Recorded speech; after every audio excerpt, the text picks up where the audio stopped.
presentation, so you want to go mobile in parentheses, or do you? Because many people are interested in thinking about mobile or interested in using mobile technology, but maybe don't have a way to fully think through if they should take that leap or not. I also want to take this time to be really clear that today's presentation is specifically about text messaging or SMS. This is not a presentation or a training about the use of mobile apps or really the use of the mobile web. We'll talk a little bit about mobile web. This is primarily about text message, primarily about SMS. If that's something you're not interested in, I'm not going to be offended if you leave the training, but please stick around if that's something you are interested in. So a little bit about myself. Again, I'm the Deputy Director of Digital Strategies here at the AFL-CIO. That is my very unprofessional headshot. I typically have my email on this slide, and I don't, I'm realizing, but I'll make sure that you guys have my email to feel free to follow up. Ask me any more questions after the training. And just a little bit of my background, why am I the person that's talking about mobile today. I actually started using SMS as an organizing tactic when I was working with the Center for Community Change. I was working with their immigration project, the Fair Immigration Reform Movement. I was actually an intern when I started managing their mobile list. Because they were like, hey, you're young, you use text message, figure this out. We ended up building what at the time was one of the biggest activist lists in the country around text messaging, second at the time only to the Obama list, and we did lots and lots of really interesting things with it. So I cut my teeth in terms of really using digital with traditional organizing tactics on mobile. A lot has changed since then, but a lot is those basic best practices have really stuck around. So I now help to manage the text message list here at the AFL-CIO. And, you know, I think that there are a lot of people who actually have really surpassed me in terms of really innovating on mobile. But I am still here to talk to you about some of the basics. So a little bit about our objective today. My objective for this training is that you start to understand what mobile's role can look like in terms of mobile in the larger ecosystem of all of the things that you do, both offline and online. You can begin to think about how you would start using mobile in any of your own work that you're doing right now, and that you leave with new ideas and inspiration about, wow, there's a big bad frontier out there that we could possibly explore that could be really, really useful in some of the campaigns that my union or my organization is running. So to get there, the agenda we're going to follow is why mobile. I'm going to talk a lot about why mobile may or may not be right for you and give you a few questions and points of discussion to really think through whether or not mobile is right for you. I'm going to talk really briefly today about use cases, and there are many other use cases out there, so if after this training you want even more, feel free to follow up with me directly. We're going to spend the majority of our time on best practices when you are managing a text message list, and then question and answer. And like I said, if you have questions as we go, feel free to go ahead and ask those. So let's get started. Why mobile? Mobile technology, and specifically SMS, and I'm going to start calling this SMS or text messaging rather than mobile from here on out, but text message is one of the most ubiquitous forms of communication on the planet. 8 trillion was the number of text messages that were sent worldwide in 2012. That number has only increased since then. I bet most of you, if not all of you on the phone, would raise your hand if I asked you, have you sent a text message today? So, if we aren't utilizing the most ubiquitous form of communication in the world, we're really missing out on a very active way that we can communicate with members, with would-be activists, and with organizers. So, 8 trillion is a really big number. We should be at least some small percentage of that. Another reason for why mobile is such a good choice when you're thinking through using it for organizing, it's a great rapid response tool. Mobile can have a much quicker timeline from, something happening that you need to get a message out to getting a draft written to getting it approved and getting it sent out the door. Most of you probably know that the approval process on email can be really cumbersome. It can be very long. Many people get edits. Many people need to see it and give approval. Because text messaging is so much shorter, there's only 160 characters, including spaces, in a text message, oftentimes you can get that draft through the approval process much more quickly. Not to mention, it's immediate. There's a 90 to a 99% open rate on text messages, and almost everybody that opens that text message will do so within the first few hours of receiving it. That's not the same with email, which has what we like to call a long tail. wherein we'll see people still opening our email a few days after we've sent it. Mobile is much more immediate. So it's really, really fine-tuned to be a rapid response tool. Also, you're not really competing for inbox space yet. That's changing. But what I mean by that is in the email landscape, there are so many people now who have an email list. Almost all of us are probably on some combination of an activist list, an organization we support, maybe a charity we donate to, maybe our doctor's office sends us emails, and any store that you shop at is going to send you coupons via email. So you're really competing for inbox space when you're emailing folks and asking them to take action on your campaigns. That's not totally true of text messaging yet. That is changing, and I will say that I'm on many, many, many different text message lists, almost all of them for advocacy and activism. But that's because I like to spy on other people to see what they're doing. But you're really not competing for that inbox space yet, so you know that your messages are going to get read. It's also a disruptive technology, and what I mean by that is on your phone, I would wager to bet that almost all of you have something that pops up when you get a text message on your phone. That's not always true of email on your phone, and that's not always true of email on your desktop, but mobile is a disruptive technology. When you get a text message, you know your phone vibrates, it beeps, something happens to let you know, hey, there's a text message, you should read it right now.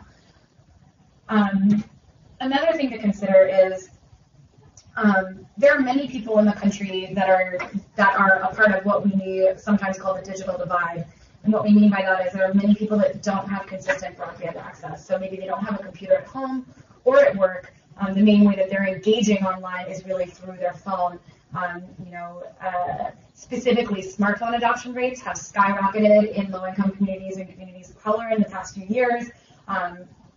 They're penetrating even further and further, but text message still reigns supreme in terms of the forms of communication that people with those devices are using. So if, for example, you were trying to organize folks who are specifically on a work site all day long and aren't ever behind a computer, maybe email isn't the right way to get to them. Maybe Facebook isn't the right way to get to them. Maybe it is. I'm not saying it's wrong, but text message can also fill in those gaps where, the folks who maybe don't have a consistent email address, you can reach them in a way that you can't just using traditional online forms of communication.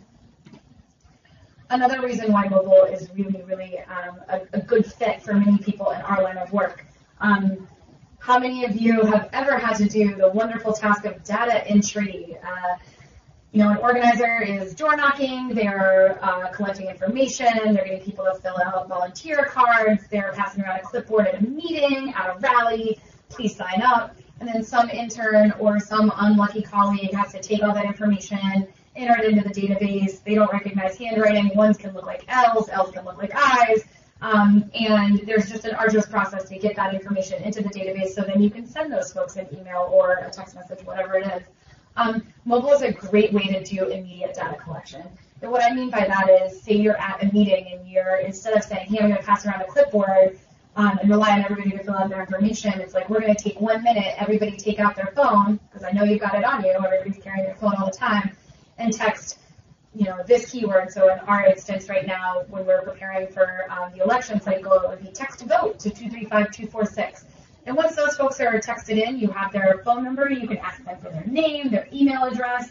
If they're a union member, you can ask them for all sorts of information, the same amount of information that you could get if they filled out that form offline, but it goes directly into your database, so you're cutting out the middleman, people don't have to do that data entry process. Now, I'm going to get into more of the specifics about that a little later on, about how you make sure you're doing that fully legally, but it's another really, really great way that mobile makes our jobs easier, specifically around the data entry piece. And I think that, that's probably front and center of a lot of folks' minds as we head into the election season, so something to keep in mind. So typically, when I'm in the room with people and not talking at a telephone and I can see your faces, at this point everybody in the room is like nodding. We're like, yeah, we should definitely do this. Oh my God, let's do it. We want to do mobile. Yes. But I'm going to talk a little bit now about whether or not it's right for you, how to tell if it's right for you, and, a little bit of guidance about making that decision. So how do I know if mobile is right? I love this Scrooge McDuck slide. Text messaging is expensive. If you want to do text messaging in the way that I'm about to talk about, it is expensive. It is similar to the way, and many of you are probably familiar with Salsa, which is our email tool that we use to message activists, to ask them to sign petitions, to gather information, to send them updates. Paying for a text message platform that is similar in scope and size and capability to Salsa, but for text messaging is very expensive. It's very cost prohibitive. There's plenty of texting programs that are free or low cost, things like Textmarks or GroupMe or WhatsApp. But if you want, most of those are one-way text messaging. And what I mean by that is you at the local or the international or whoever it is would be sending out a text message to your supporters, giving them information, but that information is only going one way. If you really want that two-way, I text you, I ask you for a piece of information, you send it back, it goes directly into our database, and there's much more sophisticated analytics and tools behind it. It can be very cost prohibitive. So one of the reasons that many of the smaller organizations or unions that I've talked to that are interested in this don't pursue this technology is because of cost. However, and these are two companies that I can absolutely recommend if you are interested in this, Revolution Messaging and Mobile Commons.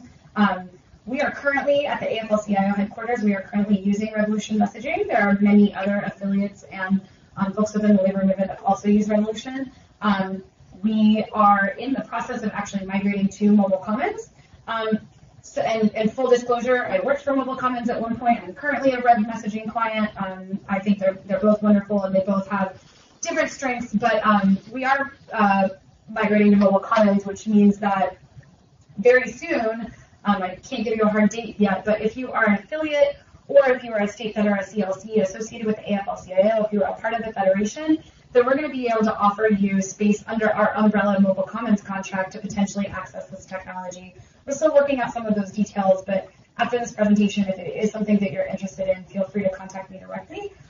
Again, that's coming soon. No definitive timeline yet. We're still working on migration, but the good news is even though this is really cost prohibitive, we're working on finding solutions to get that cost down for some of you who may want to pursue this but don't have the funds. So another question to ask yourself if mobile is right for you is, where's your audience? Who is it you're trying to reach? Are they all already online? Are you being able to reach them? Are you covering your bases by being on email, Facebook, Twitter, by blogging? Are you already getting to the people that you need to get to? If so, then maybe you don't need to pursue this, but odds are good that your answer is no. So some of the people that you're trying to organize, are they not sitting behind a desk all day? Are they low-wage workers? Do they potentially not have consistent broadband access? Mobile may be right for you if there are audiences out there that you feel like you aren't covering by being in those more traditional, more immediate online spaces. Maybe text messaging is something that you should look into. Another question, and I love this little webcomic, but another question is, are you frequently asking people to make phone calls? And not just phone calls like, hey, I need you to call this other member and ask them to come to this meeting, but are you asking people to call elected officials? Are you asking people to call targets during an organizing drive? Are you asking people to call, CEOs if you're doing corporate campaigning? If you say yes, and you're asking people to make phone calls really consistently, text messaging and specifically the types of text messaging platforms that folks like Revolution Messaging and Mobile Commons offer could be really right for you. These platforms make both setting up those phone calls, facilitating those phone calls, and tracking those phone calls easier. And what I mean by that is, if you send somebody a text message and you ask them to make a phone call, they don't actually have to switch devices to make that call like they do on a computer. You send out an email, give people a phone number, ask them to make a phone call. Not only do they have to go get their phone, come back to the computer, look at the number, dial the number, call the number, but if you're sending them a text message on a phone, they can actually just tap that number, hit send, and not hit send, but hit call, and start the call right away. We see a much higher completion rate of phone calls when we're soliciting those phone calls on text message than we do online via email. Also, if you have a mobile platform like Mobile Commons or like Revolution Messaging, not only can you see how many people made phone calls, you can see how many people completed phone calls, how long they stayed on the line. Say you're targeting the full Senate, you can actually see which senators got how many phone calls. So one of the hard things that I think that many people face when phone calls are one of the tools that they use where they're asking their activists to make phone calls consistently is they have no real way to see how many of those phone calls got made. They can have people verbally report back to them, but as we all know, sometimes people like to inflate those numbers because they want to make it look good. But if you're using this type of mobile technology, can't really fudge those numbers. You've got them right there at your fingertips. So another question, and this is one that I know sounds silly when I say it because we are all, I think, probably pretty busy people, but do you have the capacity to take this on? Is there a staff person who can really be working on this all the time?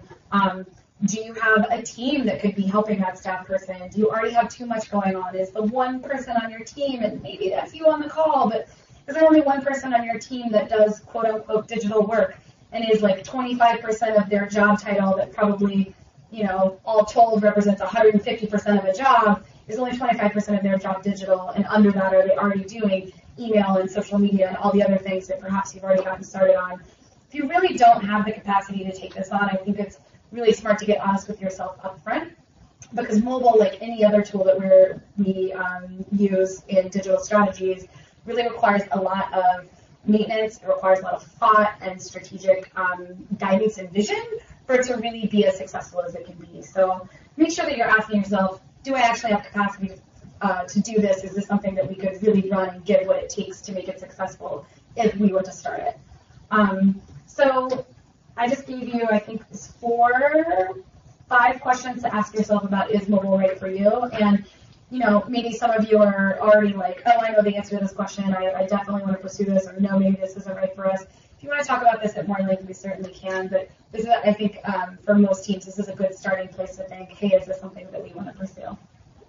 So, if so, oh, that slide was supposed to be gone. If so, here's a couple of other things that you can think about when you're getting started. So, I don't know why this slide is in here, because I thought I'd take it out. But why we chose mobile, I used to talk a little bit about why we chose mobile when we were launching the list with Reform Immigration for America, which is the campaign that I worked on where we built a very large mobile list.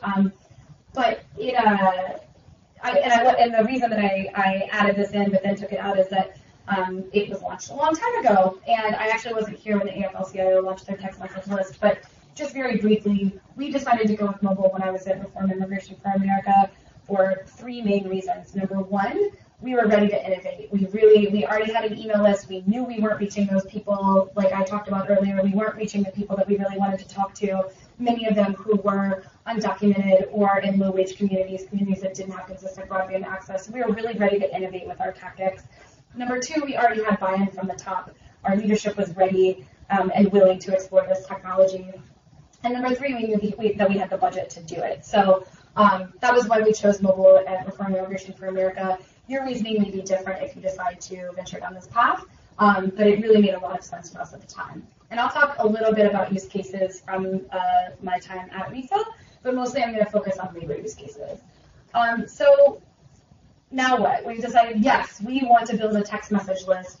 We have the money, we have the drive, we have the buy-in, let's do it. So now what?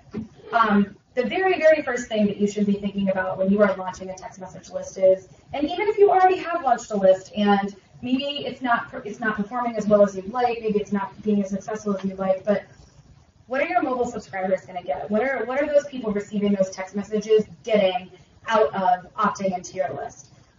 So at RIFA, at Reform Immigration for America, our answer to that question was they would get action alerts.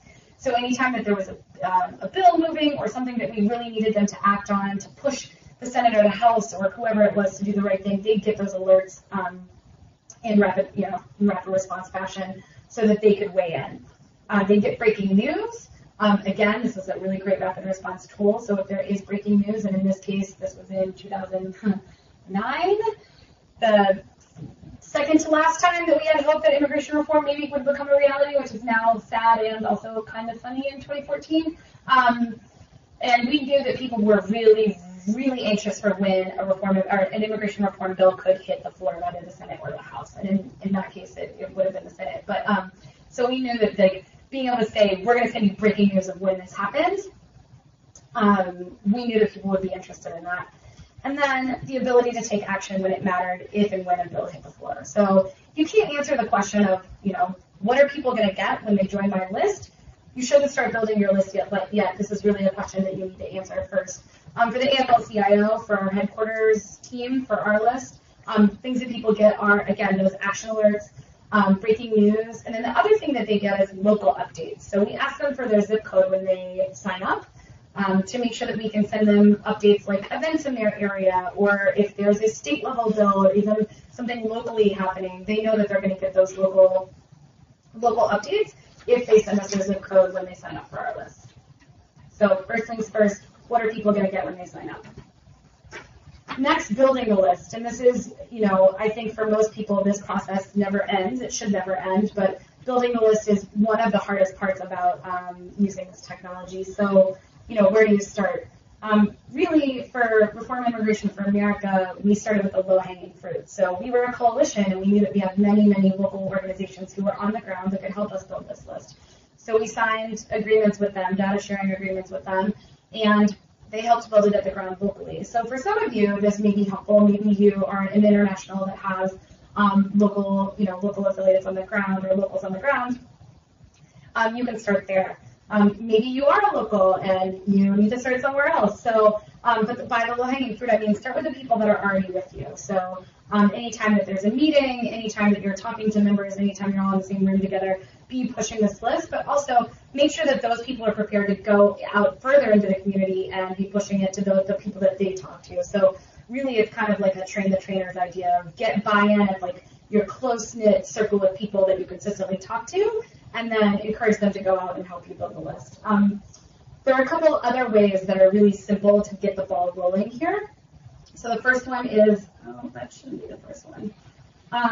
The first one is make sure that you have a cell phone field on every single form that you are creating online. So this is a basic form that was on the Reform Immigration for America homepage. Hey, if you want to sign up for updates, give us your email address, give us your zip code, give us your cell phone number.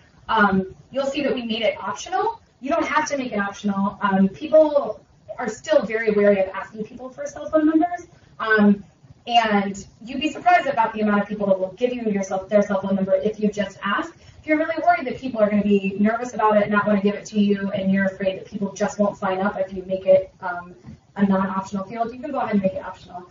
And you'll see this message or this language below that cell phone field will send you a text message when urgent action is needed. Standard text messaging rates may apply. You have to make sure that you're legally opting them in. We'll get to that in a little bit, but this is one of the most basic ways. Make sure that you've got a cell phone field on any of the signups on your website. Another way is go to the list you already have. So odds are good that you've already got an email list, and you should be asking them to opt into your text message list too. You don't need to send them an email and just say, hey, can you opt into our text message list? You can actually get creative about it. You can think a little bit more strategically about it. Like, hey, we already received email from you. What's the added value of us signing up for text messages? So this is actually an email that my team sent during the 2012 election cycle. I was not here, for the record, don't want to take credit for it. But they sent it out before, the day before election day, the day before, and they said, you know what, tomorrow we're going to be sending out breaking updates. We're going to be sending out numbers about our own internal polling, any big news that we had to share during, E-Day. And I think they had something like 12,000 people sign up for the text message list from this email alone to the email list. So, really think about the list that you're already talking to, and when you're answering that question about what are people going to get when they sign up, make sure that you're giving them added value by signing up for your text message list. This is an opportunity for us to be filling a real rapid response need on election day. So people signed up. They were like, man, that sounds great. I'm going to join. So get creative with it, but go to the lists you already have. The next thing I want to make sure that I'm pointing out here is that CWA specifically, who has been using text messaging for quite a number of years, has done a really great job building their list. You'll see here, this is a sign-up form asking people specifically to sign up for their text message list that is on their website. Almost all of their forms on their website include a cell phone, like a mobile phone field, and the legal language. But you'll also see that they have very clear directions of do not use your company's cell phone. Now, text messaging is one of those new fields of technology where some of the rules specifically for unions are still evolving. But one of the things that's clear is that if you are asking people and members specifically to sign up, you should ask them to not sign up if they have a company cell phone. They shouldn't sign up on their company cell phone. They should sign up on their personal cell phone so that there is no possible way that any of the messages that you're sending them could potentially get them in trouble. So really knowing the law and the legality issues here is important. These are still evolving and sometimes need to be taken on a case-by-case basis, but Beth Allen at CWA, who's their digital director there, is actually a great resource if you have some of those questions specifically about text messaging, but just wanted to give them a shout out because they've really done a great job with it. That's the low-hanging fruit, right? You've got cell phone fields in every single form you're sending out, whether or not that's on an email, even on like a basic petition page that you're putting up. Make cell phone, they send their name, they give you their address, they also give you their cell phone number. Make sure that you're including it everywhere on your website. That's the low-hanging fruit and sort of good way to get started with some organic growth on that list.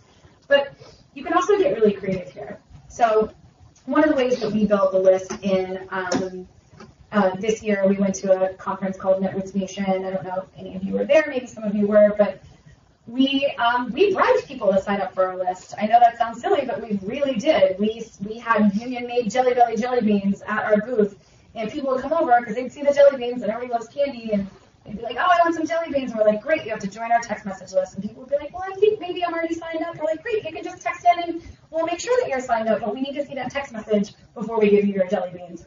Sounds a little shameless. It is, but we're okay with it because at the end of the day, I think we grew our list by something like 400 new members, which was fantastic. I will say that Working America did an even better job of this at Netroots Nation. They threw a union-made beer, bacon, and bourbon party, and you had to have text message proof from their list. You actually had to have a specific message from their list that you got after you texted in to be able to get in the party. I think they increased their list by like almost 1,000 people because very many people showed up to that party because it was a beer, bacon, and bourbon party. So again, you can get really creative. You don't have to bribe your list. I'm not saying that everybody, Jess is laughing at me, that you don't have to do that. But other things like prizes are there, make your members work for it. If you really want them to sign up, maybe there's like a $500 gift certificate, or maybe you just have budget to do like hey, have dinner with our local president. But get creative with it. There are definitely ways that you can incentivize signing up for the list. One quick note on that is, if you know that your folks respond to, maybe your folks do respond to things like sweeps or prizes, things like that, but maybe the people that you're trying to get on the list, the people that you know would respond are really mission-oriented. You can give out swag, you can give out prizes while still remaining mission-oriented. At Reform Immigration for America, my boss at the time was just convinced that by putting the word free in anything meant that it would blow up and that everybody would love it. We actually ended up testing it on our text message list. We sent one group hey, get a free sticker if you give us your address. We sent another group, hey, get a sticker to show where you stand on immigration reform by sending us your address. And the mission-oriented message just blew the free stuff in giant letters with exclamation points out of the water. So you know your people, you know what they're going to respond to, but you can get creative, you can offer incentives for joining the list. A couple other ways to join the list, rapid response moments. So if you go to the AFL-CIO Facebook page, you'll notice that on many of our graphics, we actually have a keyword that we're asking people to text in. So the big keyword we're promoting right now is vote, because we're coming up on the election, but we have a union-made list that we've built where you can text me to 235-246 and get updates on union-made and made in America products. But we're the sweet spot of promoting that on social media and it really being successful. Where that sweet spot is during rapid response moments. So this example is a little older at this point, but the NAACP, I actually knew the person at the NAACP that was managing their text message list in this moment, and she was like, we're really sold out. We've plateaued out at X number of supporters, and I'm trying really hard to get creative with it. I don't know what else to do, but it just doesn't seem to be growing anymore. And when the Trayvon Martin verdict was handed down, the NAACP went into rapid response mode, and they immediately responded with a petition to the DOJ, asking them to file civil rights charges on behalf of Trayvon Martin. They set up a quick keyword, justice. They literally, you guys, they put it on a Facebook graphic, and they put it on Facebook, and it took off. Because it was the right message at the right time. People were angry. People wanted to do something. They wanted to feel like they could do something that changed the outcome of what they thought was an injustice. And this turned into, I think, a week later, they had 250,000 new supporters on their list. That is not going to happen every time. I want to be very clear. Even taking advantage of those rapid response moments, sometimes you don't get it out quick enough. Sometimes it's not the right moment. But the key takeaway here is sometimes it helps to be in the right place at the right time. If you're giving something strategic and useful, they're gonna take advantage of that. So really be looking out for those rapid response moments of. I think a very, very, very good example of this would have been the Harris versus Quinn decision that was handed down recently. I think AFSCME did a really good job of responding, but that's, for labor, like that was a huge rapid response moment that we probably could have taken slightly more advantage of. We had our own reasons for why it was a little bit harder for us here at AFL headquarters staff, but I think that there are many, many examples of this that we could be doing a little bit more, but that rapid response, giving people a way to join your list and take action immediately after something that, either is wonderful or is really bad has happened is a great way to be building your list organically. There are many other ways to build a list that aren't mentioned here. I don't want to take up all of our time talking about it, but things like at the end of any video that you put together, I'm sure that many of you have experienced, you put together a beautiful video, it's lovely, and at the end it's like, just go to our website to take action, and maybe your website is, maybe the thing you want them to look at your website is like buried at the bottom, maybe it's 3 pages in, and they go to the website, they watch the video, they get fired up, go to the website, and now what? They need to scroll to figure out where to sign up or to take the action that you spelled out in the video. Having a text call out at the end of the video is a great way to capture people right then and there, because odds are good that they have their phone on them, because almost everybody has their phone on them all the time. While they're watching that video, they don't need to go to your website, type it in, remember the website URL, things like that. Also, signs at rallies, signs at marches that say text whatever it is to your keyword. Another great way to have a captive audience and ask them to text in. And I cannot stress this enough, have your principals, have the people behind the mic, behind the podium make the ask to the crowd. They'll fight you on it. I know that it's often very hard to get that into people's speeches, but it's one of the most effective ways to make sure that the folks that are at your rally, at your event, at your protest, whatever it is, make sure that all of those people are people that you're going to be able to talk to in the future. It's just ask them to text in directly from you. Okay, I'm going to shift gears a little bit and talk about a few use cases. So one of the main ways that many people that have built these lists use it is for these call campaigns that I talked about a little bit earlier. But I wanted to give you a sense of what does a call campaign actually look like. So this is wow, look, the date and timestamp on that is 2009. This is a very old screenshot. But this is what it looks like when you are sending out a text message asking people to make a phone call. Sometimes, and it depends on which platform you're using, which system you're using, you can ask people to just call, and you'll see on smartphones, on any smartphone, that number will be underlined and highlighted, and that the technology does that automatically, so they can just tap on that number to make that phone call. Other platforms also offer you the ability to say, call now to stop the plan, dial this number, or reply call to start the phone call. So some platforms actually give you the ability, so some people still are on flip phones. They don't have a smartphone that, hyperlinks that phone number for them to tap on it. They can reply call, and that starts the phone call. So they reply call, and their phone starts ringing. They answer it, and then they hear the script kick off. So the way that these 866 or 888 numbers work is that and this is built into the technology, so you have the phone number that you want people to call to make these phone calls, and you record a script. So the script is a basic way of prompting people that once they're connected to whoever the target is, this is what you say. I'm sure many of you guys have called these phone numbers before, but call the number. Somebody gives them a quick couple talking points. So Most scripts go a little bit something like this. Thanks for calling the AFL-CIO unemployment insurance hotline. This is the one that we drove many calls to. Unemployment insurance hotline. In just one moment, you're going to be connected to your senator. When you're connected to your senator, tell them to renew unemployment insurance now. One best practice is to try to keep these scripts less than 30 seconds. Even under 20 seconds is even better. If you go over 30 seconds, testing has shown that people will drop off. They'll hang up because they're sick of listening. They want to get patched through. Then they listen to that script, then they're patched through to their target. And once they're on the phone, they say, hey, Senator, stop being a jerk. Well, they don't get it. But renew UI, we need unemployment insurance now. Now, one other thing about these call campaigns and about this technology that's so wonderful is you can set up something that I like to call a pingback. It depends on which platform you're using about what terminology they use to describe this. But what a pingback is once you have dialed that phone number, you've made the call, you hang up, you're feeling really good about yourself because you're like, yeah, I just told my senator to stand up for what's right. You get a text message saying, thank you so much for making that phone call. And you can customize these text messages on the back end. So maybe you're already on the text message list. It's thank you so much for making that phone call. Tell friends to call this phone number to renew unemployment insurance too. So you're already, it's like when you land on a share page after you've signed a petition. It's like, hey, thanks for taking action. Please help us spread the word.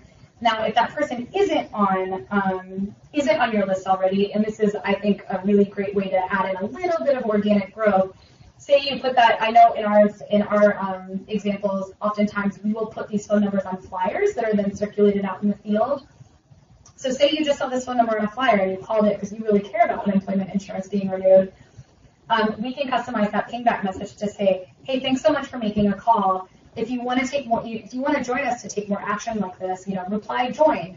So you can actually ask people to join after making that phone call. It's a really great way to get a little bit of organic growth. It's not gonna like double your list unless you drive hundreds of thousands of phone calls into that phone number. But calling campaigns are, for many folks that use this technology, kind of the bread and butter of the way that they use it.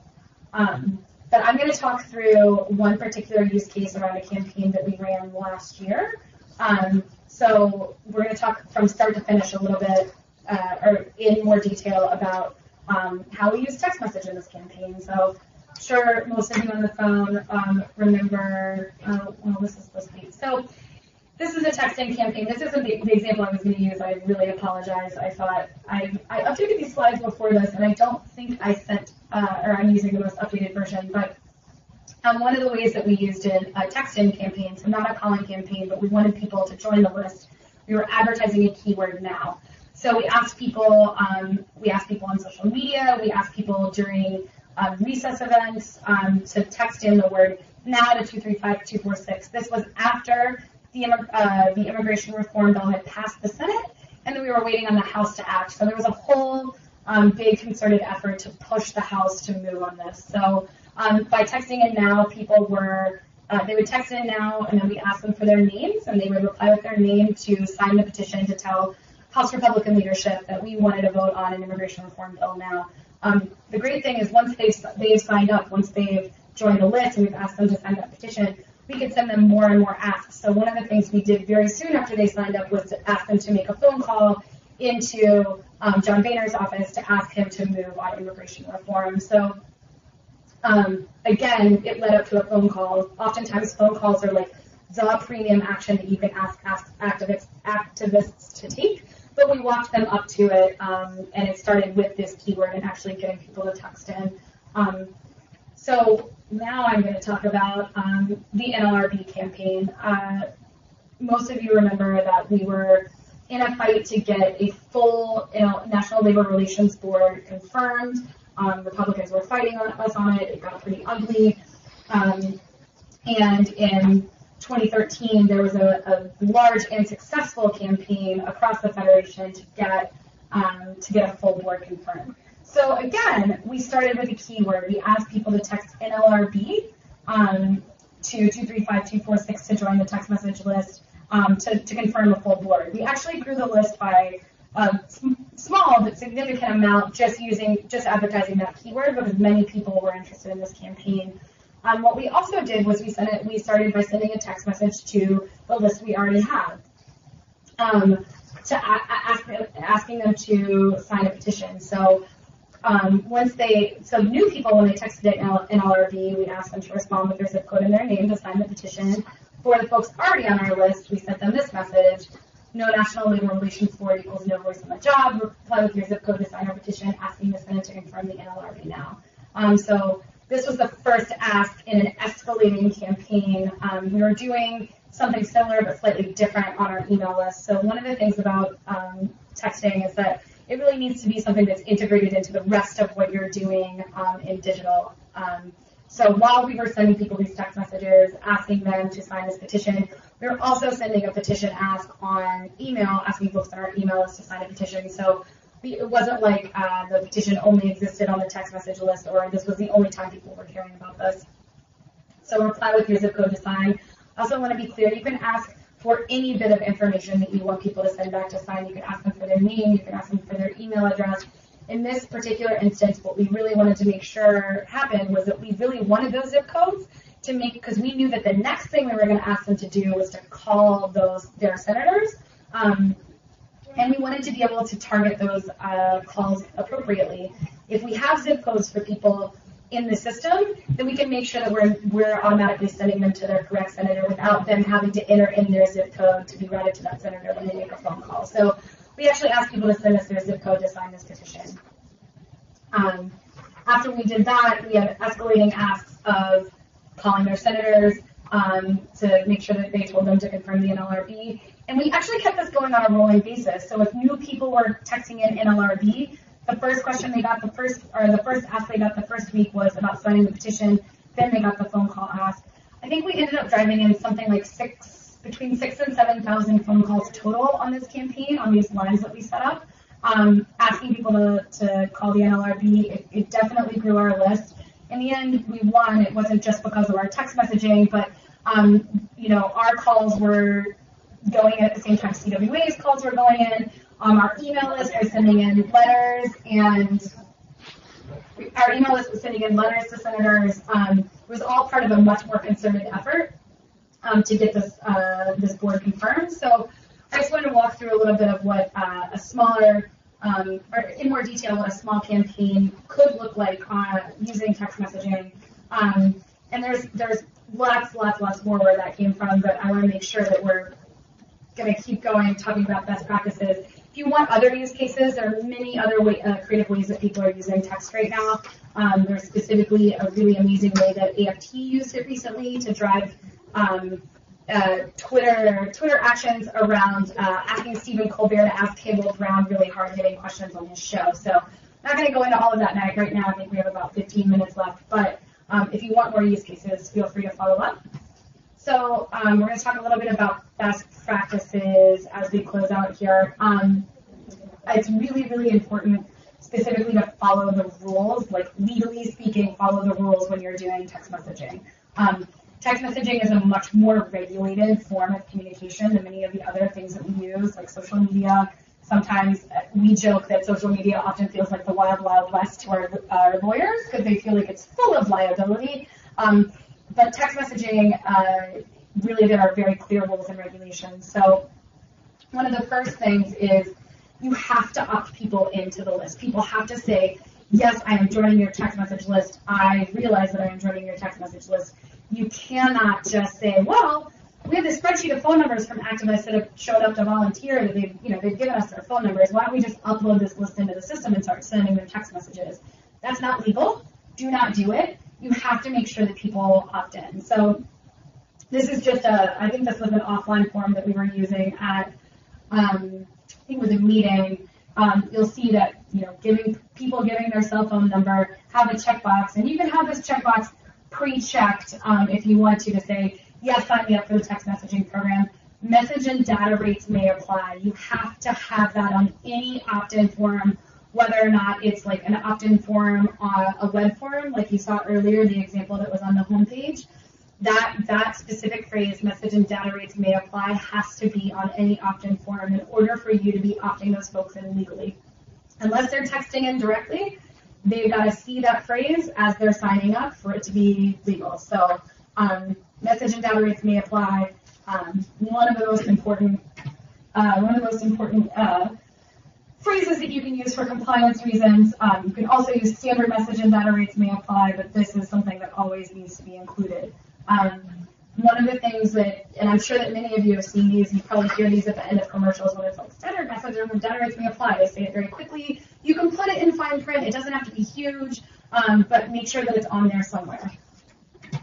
The second step of this, the second main way that you can make sure that you are fully following compliance rules when you're opting people in is when people sign up for the list via texting in. So if you have a Facebook graphic that says text vote to 235-246, you don't necessarily have this standard message and data rates may apply on that, or you probably don't have it on, or you may have it on a sign that somebody's holding at a rally, but maybe it's too small for people to read. When people are texting in, once they have joined the list, that first message that they get back once they text in needs to include this phrase, text help for help, stop to quit. It's also the Mobile Marketing Association, which is part of one of the main bodies that sort of will audit these, like your usage of these phrases. Also recommends sending out this type of message, text help for help, stop to quit, at the end of every fourth or fifth text message you send. I'm not actually sure if that's the guideline these days, so don't quote me on that. But you have to make sure that you're, much like on Salsa, you have to send out an unsubscribe link at the bottom of your email template. You have to remind people how they can opt out of your list. It's not fun. People don't like to do it, and it takes up space. Text messages are short, so this actually takes up quite a bit of characters. But as soon as so if you had texted in NLRB, that first message would say, respond, hi, welcome to the AFL-CIO list, respond with your name to sign the petition, text help for help, stop to quit, because we have to make sure that in that very first message, this language is there to make sure that people are opting in legally. So those are the two main phrases to remember when you're thinking about compliance when sending text messages. However, there are other things like CWA saying, sign up on, do not use your work phone for this, sign up with your personal phone. There are some other things to consider depending on who you're asking to sign up, if they are members, and who you are. There are definitely more resources and guidelines out there for you. If you want to talk a little bit more in depth about it, we can later on. So some other really basic best practices. It has to be brief. So a text message is 160 characters or less. That includes spaces. Oftentimes that can also include legal language. Maybe it also includes branding. Every single text message we send starts with AFL-CIO : then our message to make sure people know that it's the AFL-CIO texting them. If it doesn't fit into a text message, if it doesn't fit into 160 characters or less, don't send it. If it's too complicated for text, then it's too complicated for text. I know that sometimes that is not an answer that is appropriate for much of your leadership and people that you answer to, but text messaging is really not meant for nuanced forms of communication. It's 160 characters, and if you get the argument of, but we can send it across 2 text messages. Nope. If it doesn't fit into one text message, it's not appropriate to be sending via text. You can send an email on it. You can blog about it, but don't use this technology for it. So be brief, 160 characters or less.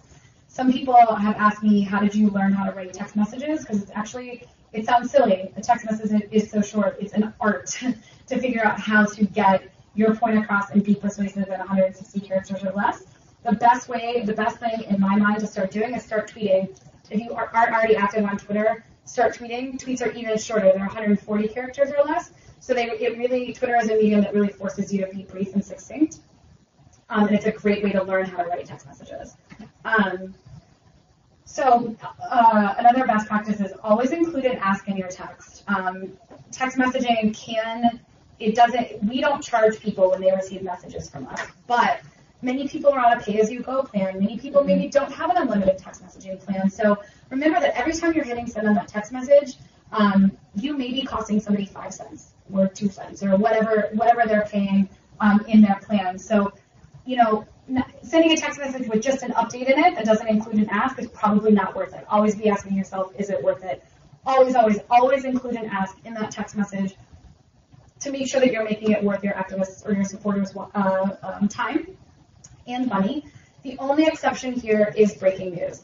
Oftentimes, if there is breaking news, maybe you don't have an ask yet. Harris versus Clinton gets handed down. We want to make sure that people know about it immediately, but we aren't sure the best thing to ask them to do to react. So that's okay. You can send a text message without an ask then, but otherwise, make sure you're always including an ask. I'm going to speed up because I'm realizing we've only got a few minutes left. But if you're sending people to a website, if you're sending a text message that has a link in it, don't send to only send to a site that's mobile friendly.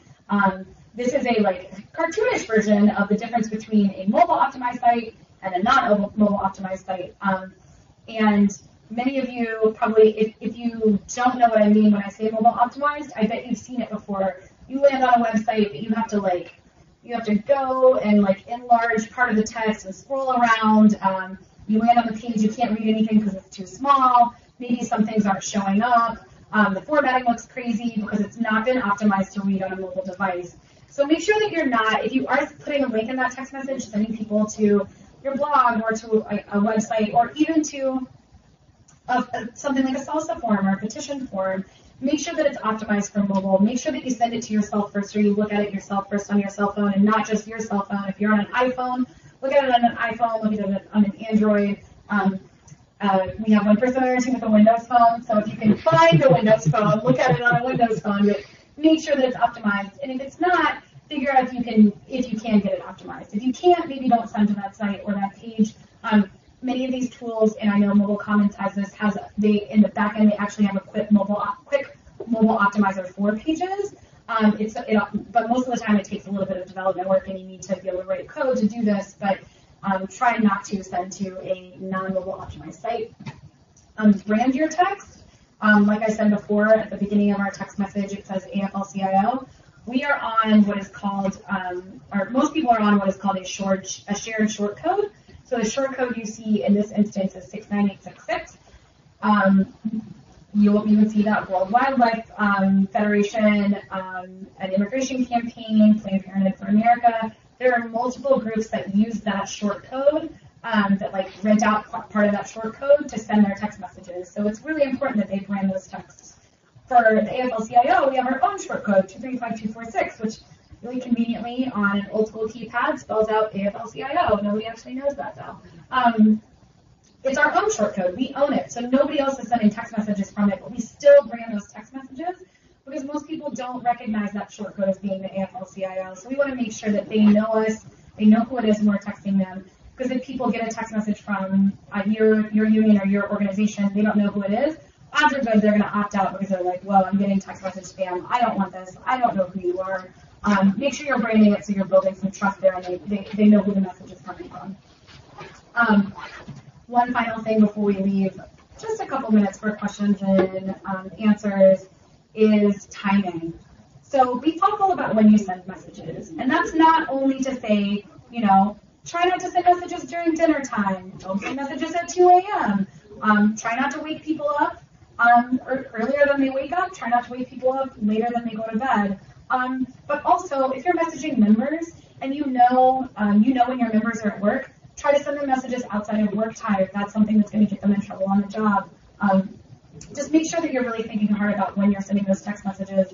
If you're sending out a text asking people to make phone calls, make sure you're sending it during office hours. And in fact, for our team, our hard stop time oftentimes is 2 to 2:30 to send that text message because we know that at 5 o'clock people will start answering those phones. And we don't want, the worst thing that you can do here is have an activist who gets your text message is yeah, I absolutely want to call my senator because I care that much about unemployment insurance. They make that phone call and it goes to voicemail. They're going to be like, wow, I might not make this. They might not make that phone call the next time because they really felt like they were going to make a difference, and they feel sort of stymied in their efforts. So think hard about the timing. You can also test it on your list, same way you can on email. What time of day sending text messages is going to get you the most response? But then also think about your own members, the people you're messaging, and what time of day really is good and bad for them to be receiving those text messages. So I'm going to ask for questions now. We've covered a lot of ground, but there's still so much more that we could go into. I know that there are or many times during this training that I said, if you'd like to talk about this further, feel free to contact me. And I mean that. I'm actually going to make sure that you guys have up on the screen my email address. It's the best way to reach me. I may not get back to you immediately. My inbox is a little bit tragic right now, but I will get back to you at some point. But go ahead and open it up for any questions that you guys may have. This is the hardest part of not seeing your faces, of not being able to look at you and be like, come on guys, ask questions. Just go ahead and press 1 on your phone keypad and I'll see your digital hand raise. Digital hand, virtual hand. Let's give Rachel a big hand. I told you everything you need to know about text messaging. It's amazing. You are the Wikipedia of texting. I am sure that you guys have questions. Many of you, maybe you guys don't have time for them. I know that we are basically at time right now. Please feel free to write down my email address, send me an email. Let's connect on this. If you do have other questions or if there's more you'd like to make sure you get information on. Wow, really no questions? Has that ever happened? Well, thank you guys so much for your time, and hopefully we will be in touch. Okay.